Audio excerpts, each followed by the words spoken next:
Padayon ang pag-arangkada sa Palarong Pambansa 2023 taliwa sa bati nga panahon. Mismo ang presidente mitambong sa pagbukas sa kalihukan. Sayra nato ang detalye sa report ni Mark Reggie Abella. Let the games begin. Opisyal lang gibuksan ni PBBM ang Palarong Pambansa 2023 kauban si Vice President ug DepEd Secretary Sara Duterte. Mukapin sa 1,000 ka mga delegado gikan sa 17 ka rehiyon sa nasod ang anaa ngadto sa Marikina Sports Center. Taliwa sa daotang panahon, wala kini panubalinga sa mga atleta ug paningkamutan nila nga mahuman ang tanang palaro sa 34 ka mga events, lakip man niini ang upat ka Paralympic events. Sa speech ni PBBM, gidasig ang tanan nga mopadayon og mga abante sa paugnat sa kusog, ilabi na ngadto sa mga kabatan-unan.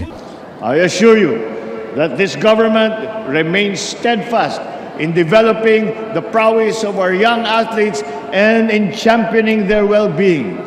This administration believes in the transformative power of sports, not only in improving one's strength and agility, but also in building up character and discipline. Samtang sa unang adlaw pa lang sa Palarong Pambansa sa mga regular sporting events, nakuha sa Central Visayas Regional Athletic Association konsidera ang Region 7 ang unang bronze medal sa elementary level, samtang usa ka silver ug bronze medal usab sa secondary level. Ug mga adlaw, sugdan ang tigi sa paglumba og dagan o athletics sa mga atleta. Kauban si Clans Gabutin, Mark Reggie Abella.